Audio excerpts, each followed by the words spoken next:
ప్రియమైనటువంటి దేవుని బిడ్డలారా, ప్రభునామాన్ని బట్టి మీకు అందరికీ వందనాలు చెల్లిస్తున్నాను.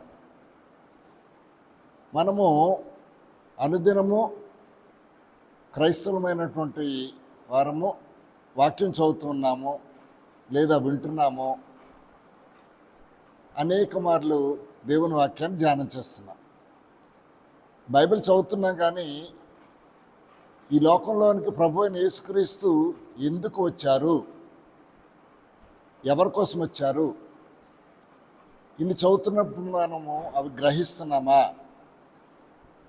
ప్రభు అయిన యేసుక్రీస్తు ఈ లోకానికి రావడానికి గల కారణం ఏంటి? ఆయన శిలువ శిక్షకు కారణం ఏంటి?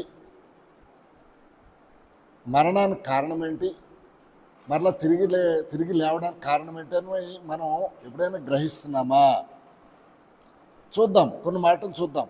రోమీయులు రాసిన పత్రిక 8వ అధ్యాయం 1వ వచనంలో కనుక వెళ్ళినట్లయితే, క్రీస్తు యేసునందున్న వారికి ఏ శిక్ష విధి లేదు, పాపము మరణముల నుండి ఆ శిక్ష నుంచి ఆయన విడిపించాడు. అసలు ఈ లోకానికి దేవుడు ప్రభు అయిన యేసుక్రీస్తు లోకానికి రావడానికి గల కారణం ఏంటంటే, ఇప్పుడు చెప్తున్నాడు, పౌలు గారు చెప్తున్నారు, క్రీస్తులో ఉన్నటువంటి వారికి ఏ శిక్షా విధి లేదు, పాప మరణ నియమాల నుంచి ఆయన మరణము మనల్ని విడిపించింది అని. ఇంకా తిమోతికి రాస్తూ ఇంకో మాట చెప్తూ ఉన్నాడు. 1 తిమోతి పత్రిక 1వ అధ్యాయం 15వ వచనం చూసినట్లయితే, పాపులను రక్షించుటకు క్రీస్తు యేసు ఈ లోకమునకు వచ్చెను. ఏంటంట?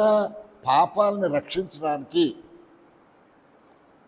ఆ పాపాల నుంచి మనల్ని రక్షించి పరలోకాన్ని తీసుకువెళ్ళడానికి ఈ లోకానికి దేవుడు వచ్చాడని ఈ వాక్యం సెలవిస్తుంది. ఇంకో మాట కూడా చూద్దాం.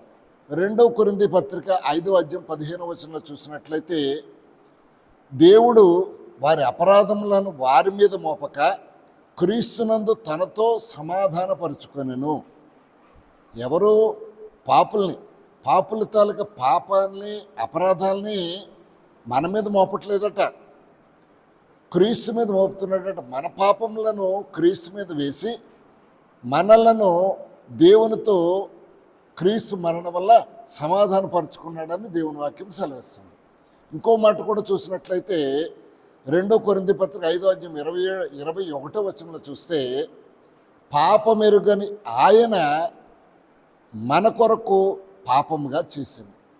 ప్రభు అయిన యేసుక్రీస్తు మీద ఏ పాపము కనబట్టలేదు.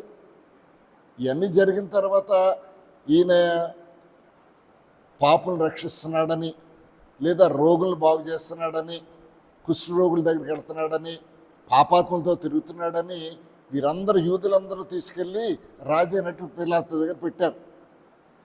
ఆ రాజుగారు అన్నీ వీళ్ళు చెప్పినవన్నీ పరిశీలించిన తర్వాత ఆయన ఏమన్నాడు? ఈయన యందు నాకు ఏ దోషమో కనిపించట్లేదు. అందుకే ఇక్కడ ఏమంటున్నాడు? 2 కొరింథీ పత్రిక 5వ అధ్యాయం 21వ వచనం, పాపమెరుగని ఆయనను మన కొరకు పాపముగా చేసెను. ప్రియమైన దేవుని బిడ్డలారా, ఎందుకు దేవుడు మనల్ని విడిపించడానికి తన అద్వితీయ కుమారుని ఎందుకు బలిగా తీసుకున్నాడు? గలతీ పత్రికలో కూడా ఇంకో మాట చెప్తున్నాడు. 3వ అధ్యాయం 2వ వచనం, మనం చేసే మంచి కార్యాలు బట్టి మనం నీతిమంతులం కాలేదు, విశ్వాసం మూలంగా మాత్రమే నీతిమంతులం అయ్యాము. చాలామంది చెప్తూ ఉంటారు, నేను 10 మంది భోజనం పెడుతున్నాను, 10 మందిని చదివిస్తున్నాను. అటువంటి కార్యాల వల్ల మనం ఏం నీతిమంతులం కాలేమంట. ఎందుకంటే ఒక ఉద్దేశంతో చేస్తున్నాం. ఓహో, ఇలా చేస్తే 10 మంది భోజనం పెడితే, కొంతమందికి చీరలు పెడితే, కొంతమందికి అన్నదానం చేస్తే మనకు దేవుడు చూస్తాడు. అది కాదు. అంటే దానివల్ల మనం ఒక ఫలితాన్ని ఆశిస్తున్నాం. అందుకే ఇక్కడ ఏమంటున్నాడు? గలతీ పత్రిక 3వ అధ్యాయం 2వ వచనం, మనం చేసే మంచి కార్యాల వలన మనం నీతిమంతులం కాలేదు, కానీ ప్రభు అయిన యేసుక్రీస్తు మీద విశ్వాసం ఉంచడం వలన మాత్రమే మనము నీతిమంతులం అయ్యాము. అసలు నీతిమంతుడు ఉన్నాడా ఈ లోకంలో? రోమాపత్రిక ఏం తెలియజేస్తుంది? 3వ అధ్యాయం 10వ వచనంలో చూస్తే, నీతిమంతుడు ఒక్కడును లేడు. ఈ లోకంలో మంచివాడు ఎవడూ లేడట. ఇంకా ఎఫెసీ పత్రిక 2వ అధ్యాయం 1వ వచనం కూడా తెలియజేస్తుంది, మనము అపరాధముల చేతను పాపముల చేతను చచ్చి ఉండగా దేవుడు క్రీస్తుతో కూడా మనల్ని లేపాడు, మనల్ని బ్రతికించాడు. ఏంటట అంటే మనం చేసినటువంటి పాపం వల్ల, పాపంలో ఏం చేసామని మనం అనొచ్చేమో, ఆజ్ఞ అతిక్రమే పాపము. రోజుకు ఒక చిన్న అబద్ధమైన ఆడతాం, అది కూడా పాపమే. పెద్ద పాపమో చిన్న పాపం అని ఏం లేదు, ఆజ్ఞను అతిక్రమించడమే పాపము. పాపం వలన వచ్చి జీతం మరణం అంట. అలాంటి అపరాధం వలన పాపల వలన మనం చచ్చి ఉండగా క్రీస్తుతో కూడా మనలను బ్రతికించాను. అందుకే యోహాను పత్రిక, మొదటి యోహాను పత్రిక 1వ అధ్యాయం 7వ వచనం ఏం చెప్తుంది? యేసుక్రీస్తు రక్తము ప్రతి పాపం నుండి విడిపిస్తుంది. ఇవన్నీ చదువుతున్నటువంటి మనము అసలు ఏమైనా గ్రహిస్తున్నామా? దీనికి ఉదాహరణగా ఒక మాటను మీతో పంచుకోవాలని ఆశపడుతున్నా. అపొస్తలుల కార్యములు 8వ అధ్యాయంలో చూసినట్లయితే ఇథియోపియాలో ఒక రాణిగారు ఉన్నారు. ఆ రాణి కిందని కంద్రక కింద మంత్రిగా పనిచేస్తున్నటువంటి వాడు. దేనికి మంత్రిగా? ఫైనాన్స్ మినిస్టర్, అంటే ధనాగారం అంతటి మీద ఉన్నటువంటి నపుంసకుడట, ఒక మంత్రి. ఆయన ప్రతి ఆదివారము ఆయన యెరూషలేంకి వెళ్తూ ఉంటాడు ఆరాధించడానికి. వెళ్తున్నాడు వస్తున్నాడు, వెళ్ళేసి తిరిగి వస్తూ ఉన్నాడట. వస్తున్నప్పుడు ఆ రథం మీద కూర్చుని యెషయా గ్రంథం తీసి చదువుతూ ఉన్నాడట. చదువుతుంటే అప్పుడు అపొస్తలుడైనటువంటి ప్రభు శిష్యుడైనటువంటి వాడు, ప్రభు చనిపోయిన తర్వాత ఆ శిష్యుడైనటువంటి ఫిలిప్పునికి దేవుని ఆత్మ అంటుందట, నువ్వు వెళ్ళి పరిగెత్తుకుని వెళ్ళి అతను కలుసుకో. ఫిలిప్ ఆత్మట పరిగెత్తుకుని వెళ్ళిందట. వెళ్ళి అతని దగ్గరికి వెళ్ళి యెషయా గ్రంథం చదువుతున్నాడు కదా, చదువుతుంటే ఈయన అంటున్నాడట, నీవు చదువుతున్నది గ్రహిస్తున్నావా? ఏమంటున్నాడు? నువ్వు చదివేస్తున్నావు కదా, యెషయా గ్రంథం చదువుతున్నావు కదా, చదువుతున్నది నువ్వు గ్రహిస్తున్నావా?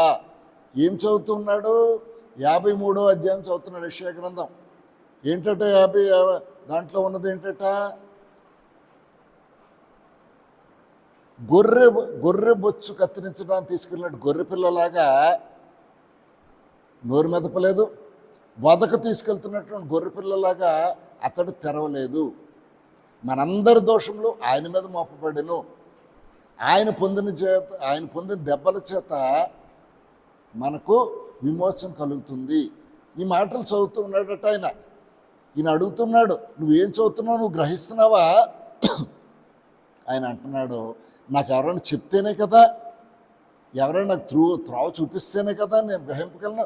నాకు ఎవరో చెప్తున్నారు, కానీ ఈ మాటలు ఎవరి గురించి రాశారో నాకు తెలియడం లేదు. నువ్వు నాకు చెప్తావా అని అడిగాడు. అక్కడ మనం చూస్తే 32వ వచనంలో చూస్తే, 8వ అధ్యాయం 32వ వచనంలో చూస్తే, ఆయన గొర్రె వలె వదకు తేబడెను, బొచ్చు కత్తిరించు వాని ఎదుట గొర్రెపిల్ల ఎలాగూ మౌనంగా ఉండెనో అలాగే ఆయన నోరు తెరవకుండెను. న్యాయ విమర్శలో ఆయన జీవం భూమి నుంచి తీసివేయబడింది. ఇది ఎవరి గురించి చెప్తున్నాడు? ప్రవక్తను యెషయా గురించి చెప్తున్నాడా, మరెవరి గురించి అని చెప్తున్నాడా అని అంటే, అప్పుడు ఫిలిప్ చెప్తున్నాడట, ఆ లేఖములను అనుసరించి ప్రభు అయిన యేసుక్రీస్తుని గురించి చెప్పాడు. ఇప్పుడు మనం ఏదైతే చదువుకున్నామో ఆయన రక్తము ప్రతి పాపం నుంచి విడిపిస్తుంది. పాపం నుంచి విడిపించడానికి ఆయన ఈ లోకానికి వచ్చాడు. మనం చేసే మంచి కార్యాల వల్ల ఎవరు నీతిమంతుడు కాలేదు, కానీ విశ్వాసం మూలంగా నీతిమంతుడిగా అయ్యాము. మన అపరాధముల చేత చచ్చిపోయిన వారమే ఉండగా క్రీస్తు కూడా మనల్ని బ్రతికించాడు, ఆయనే నీతిమంతుడు అని స్వార్థ ప్రకటించాడట. అక్కడికి వెళ్ళేటప్పటికి ఆయన అడుగుతూ ఉన్నాడు, అయ్యో నేను ఇంతవరకు రక్షణ పొందలేదు, ఏం చెయ్యాలి? ఇదిగో మనం వెళ్తుంటే అదేదో మురికి గుంటలో నీళ్లు ఉన్నాయి, ఈ నీటిలో నాకు బాప్తిసం ఇచ్చేస్తావా అని అడుగుతున్నాడు. ఆయన ఏమన్నాడు? నువ్వు పూర్ణ హృదయంతో విశ్వసించిన ఏళ్ళ పొందొచ్చు. ఏదో నేను చెప్పేశాను కదా, నువ్వు నమ్మితే చెప్పేశాను కదా బాప్తిసం ఇచ్చాయంటే కాదు. పూర్ణ విశ్వాసంతో 37వ వచనం, నీవు పూర్ణ విశ్వాసంతో విశ్వసించిన ఏళ్ళ పొందవచ్చును అని చెప్పాను. ఆయన అన్నాడు, యేసుక్రీస్తు దేవుని కుమారుడని నా హృదయపూర్వకంగా విశ్వసిస్తున్నాను అని చెప్పాడు. అప్పుడు ఏం చేశాడట? ఫిలిప్పు ఆ ఇద్దరిని ఆ నపుంసకుని తీసుకెళ్ళి నీటిలోకి వెళ్ళి నీటిలో దిగి ప్రభు నామం పేరట బాప్తిస్మ ఇచ్చాడు. కాబట్టి ప్రియమైన దేవుని బిడ్డలారా, ఈ రోజున మనం వేలాది మందిగా మందిరాలకు వెళ్తున్నాం, అనేకమైన మాటలు వింటున్నాం. చెప్పినటువంటి మాటలు మనం గ్రహిస్తున్నామా? ఇంతటి ప్రభు అయిన క్రీస్తు మన కొరకు విలువైనటువంటి తన రక్తాన్ని, శరీరాన్ని ధారపోసాడు. కాబట్టి మనము ఇకను మన సొంతం కాదు, మనము ప్రభు రక్తానికి అమ్మబడినటువంటి వారు లేదా కొనబడినటువంటి వారు. కాబట్టి మన ఇష్టానుసారంగా మనం బ్రతకూడదు. ఆ ప్రభు కోసం ఎప్పుడైతే నువ్వు బ్రతకగలుగుతావో, ఆ బ్రతకగలిగితే అప్పుడు చదివినది నువ్వు గ్రహించినట్లుగా మనం అర్థం చేసుకోవచ్చు.